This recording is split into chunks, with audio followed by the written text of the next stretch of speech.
కూడా ఆలోచన చేయమని కోరుతా ఉన్నా. అదే మాదిరిగా జరుగుతా ఉంది, అదే మాదిరిగా దుష్ప్రచారంలో భాగంగా జరుగుతా ఉంది.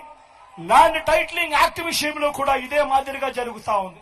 ప్రతి ఒక్కరికి మెసేజ్లు పంపిస్తా ఉన్నాడు, ప్రతి ఒక్కరికి కూడా ఫోన్లు చేసి చెప్తా ఉన్నారు మీ భూములు జగన్ కాజేస్తాడు అని.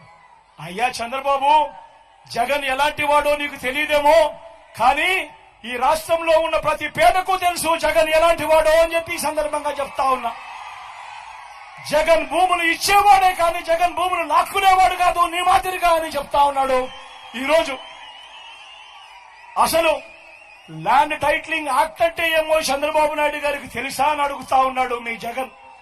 అసలు ల్యాండ్ టైటిలింగ్ యాక్ట్ అనంటే దాని అర్థం ఏమిటో తెలుసా? అసలు ల్యాండ్ టైటిలింగ్ యాక్ట్ అనంటే దాని అర్థము మీ భూముల మీద మీకు సర్వ హక్కులు కల్పించడమే ల్యాండ్ టైటిలింగ్ యాక్ట్ కు సంబంధించిన ముఖ్య ఉద్దేశం. మీ భూములు 100 సంవత్సరాల కిందట సర్వే జరిగింది, బ్రిటిషర్లు ఉన్నప్పుడు సర్వే జరిగింది. దాని తర్వాత ఏ ఒక్కడు కూడా సర్వే చేసిన పరిస్థితులు లేవు. ఎక్కడా కూడా 15,000 గ్రామ సచివాలయాలలో 15,000 సర్వేలను పెట్టించి ఏ ఒక్కరు కూడా ఎప్పుడు సర్వే చేసిన పరిస్థితులే లేవు.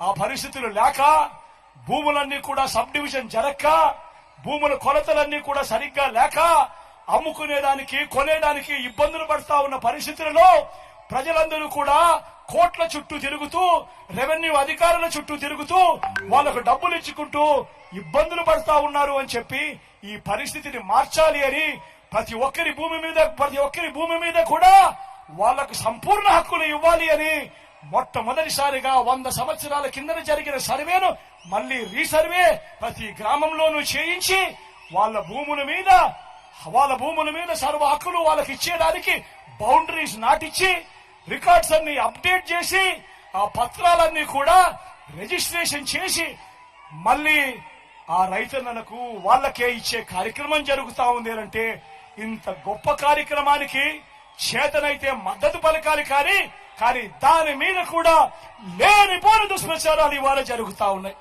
ప్రతి ఒక్కరిని కూడా ఆలోచన చేయమని కోరుతా ఉన్నా. అదే మాదిరిగా నిన్ననే ఈ పెద్ద మంచి చంద్రబాబు నాయుడు గారు